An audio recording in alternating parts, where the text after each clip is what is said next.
Welcome back, everybody. This is Getting to Know You, an Owners Club exclusive podcast.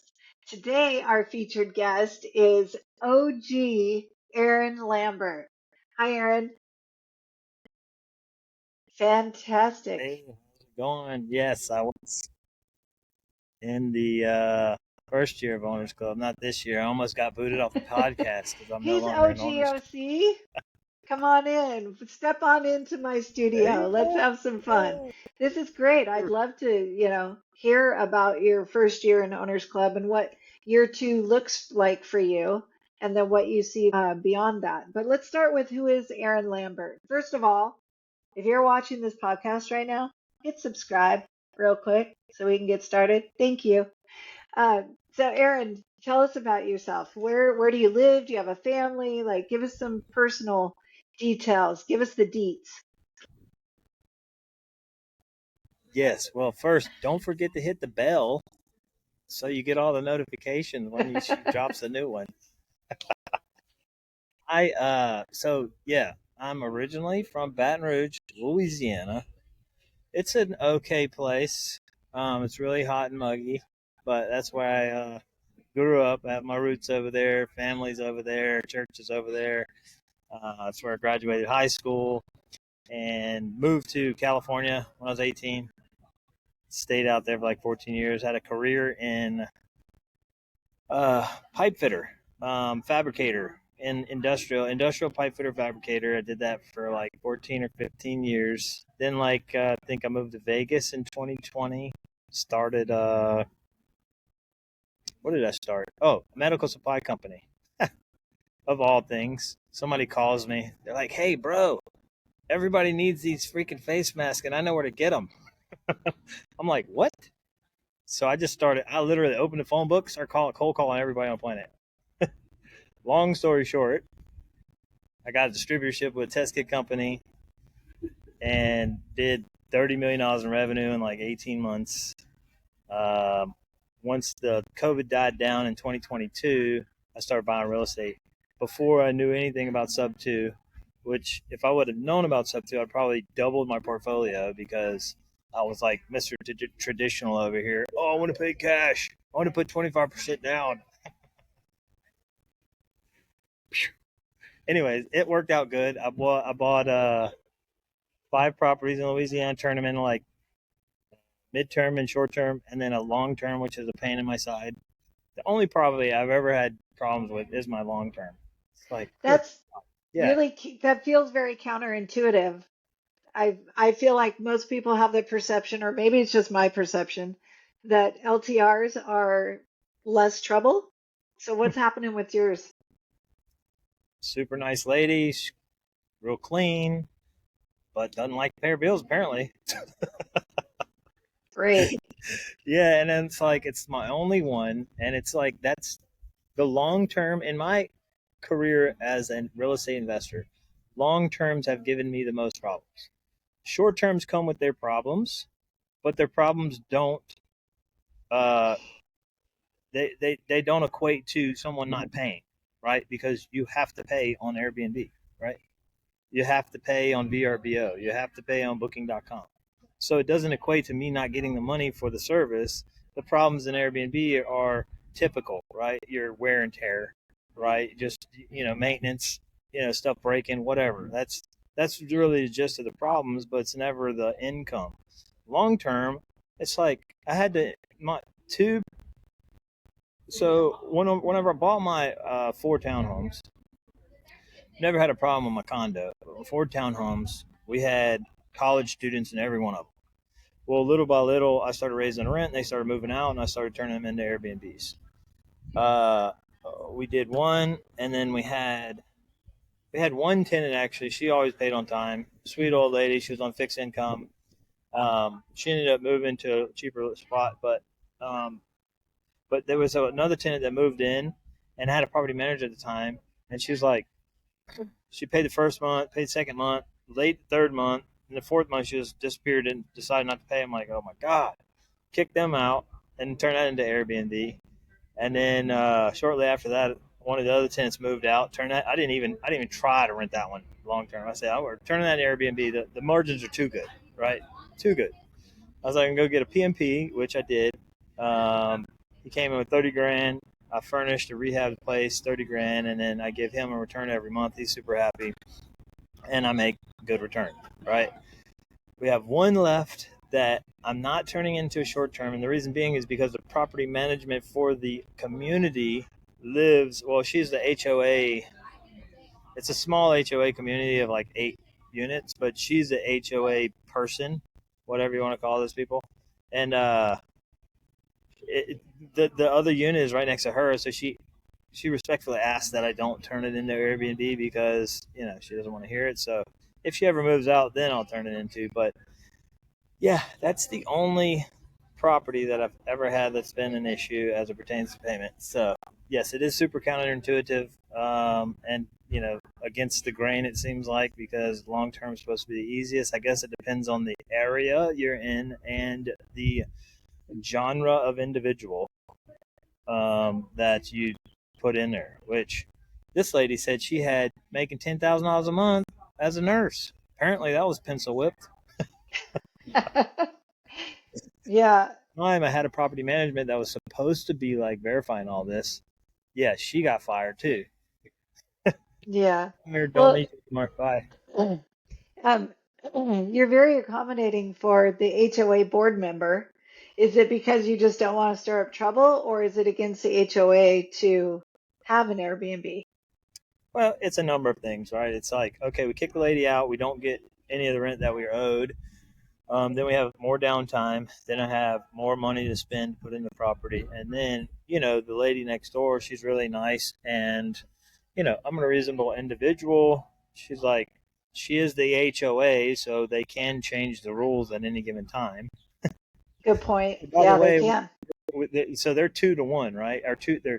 There's 3 owners, me and two other owners, and they could vote 2 to 1 to get me out. I mean, to stop Airbnb. So I was like, let's go ahead and you know, one day Very she'll reasonable. Yeah, one day very she'll move on. reasonable thinking. Yeah. Good. So I don't Yeah. want to tick anybody off that's the owner slash manager of the HOA. Well, what are you working on right now? What is your business model? You have all these rentals, Biceps. Airbnbs, your biceps. I work on those myself. Oh, There. Look, yeah. I got a nice little definition going. I need to lift heavier though. I do hot yoga. So I'm yeah, like in a sauna at 6 a.m. every morning, sweating. Yep, getting my yoga on. So you have your rentals, your Airbnbs, and the pain in the butt LTR. What's your current project aside from that?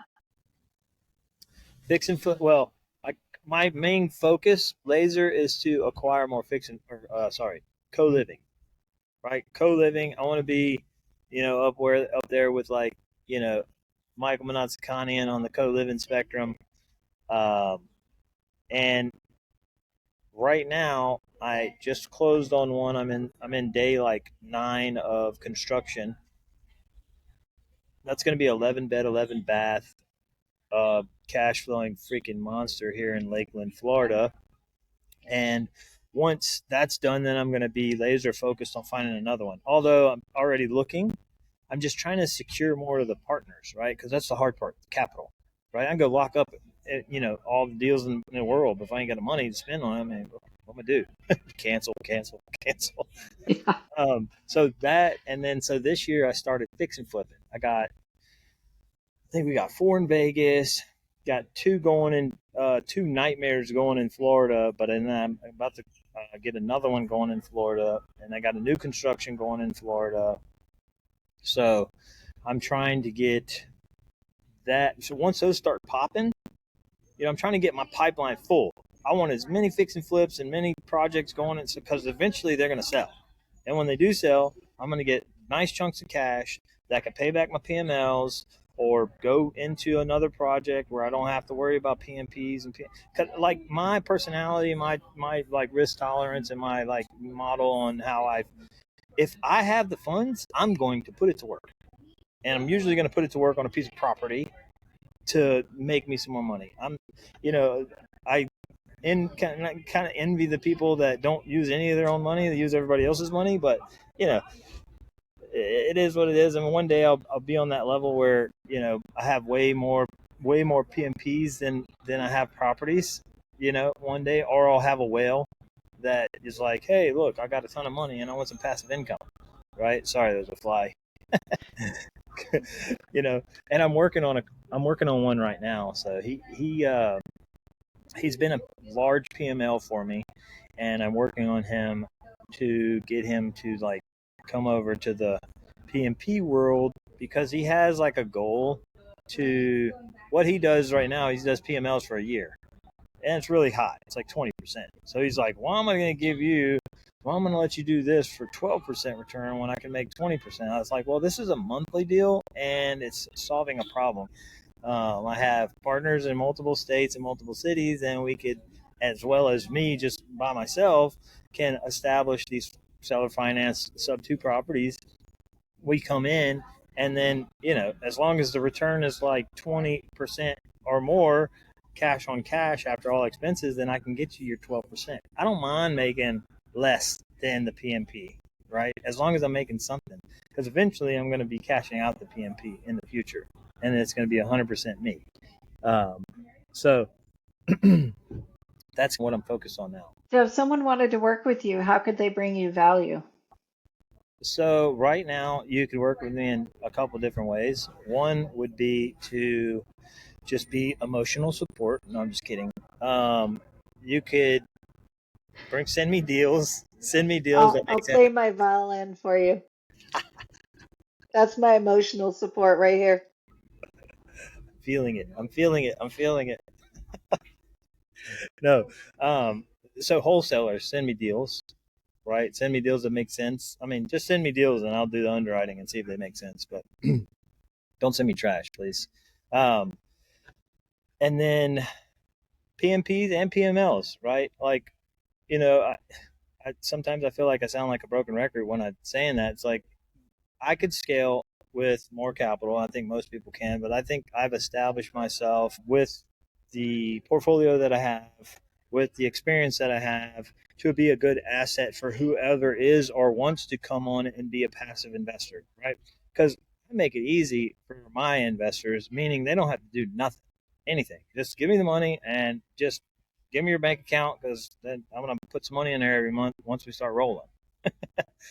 So that the value can be somebody that, and I like people that want to learn too, because it's always nice to have a partner that's like, hey, can I do more?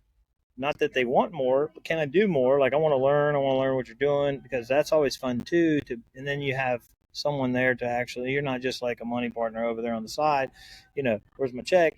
You're like, hey, what are we doing here? How can I help? Maybe you have a skill that I don't have. Maybe you have some knowledge. Obviously, everybody has a skill I don't have. Everybody has a knowledge I don't have. So to share that, is always a plus. And I like I like showing people and learning from people and having people learn from me stuff that they don't know. You said that you want deals brought to you, but not you want good deals, right? So what is a good deal for you? What, is there particular states you're looking for, minimum size? So typically right now I'm looking in your core pad split markets, but even if it's outside of your core pad split market, like Florida, for instance, Tampa's a core area, but then you have like these other little cities that are, like Sarasota and these other ones that seem to be doing pretty good. And like Lakeland's not a core market, but it's in between two huge core markets. It's in between Orlando and Tampa. So, you know, looking for those type of deals, and they're your typical co-living style homes, meaning a minimum of 3 bedrooms, 2 baths, right? A minimum of 2-car garage, so I can convert it. A minimum of 1,700 square feet, so I have enough room to do stuff, and small multifamily. Especially here in Tampa, I'm looking at some small multifamily over here. It's crazy because Tampa, for a 2 bed, this is not ideal for everywhere. But I noticed in Tampa, after running some numbers, a 2 bed, 2 bath apartment you could rent for $1,800 in the specific zip code that I was looking in. But if I was to rent those same 2 beds with private baths, I can make $2,700 a month. I'm like, now, of course, after your fees and stuff, you don't really make much, but you duplicate that in one building, then you're making some money. So, small multifamily, anything, I'm looking in Vegas, although I have never found anything in Vegas that I can close on, for whatever reason. And then I started looking in Phoenix, I started looking in Georgia, and then Harris County, like Houston. I have a partner down there that does stuff outside of pad split. And she works with all different types of agencies and stuff. So like I've been underwriting a lot of deals down there to see if they make sense. But even even when I'm finding is like I'm still working on the partners as well. So, but if a deal's really good, I'm pretty sure I can find the money. And how do you like to be contacted? Telegram. I mean, You got to be careful because there's a Telegram app out there. after I said that. No, you could hit me up, call me. Like if you go on my Facebook, it has like broadcasted all of my info. But you can hit me up on Instagram. It's Aaron Lambert underscore Aaron, not ERIN. And then I think YouTube's the same way. Obviously, I don't really connect with too many people on YouTube, but Facebook is just my name and you'll see my face. But that Great. you can go to my Facebook and see my phone number and give me a call or see my email. Hit me up. It's pretty Yeah, easy. you're easy. It sounds easy to find. Yes, yes. Until I Yeah. get big, and then I'll make it difficult. I love it. Well, Yeah, thank you so much for being a guest. Really yeah. appreciate your time and hope to bring you lots of business. Love that. Thank you so much for having me on here as the OGOC. Yeah, OGOC, more coming soon. yeah.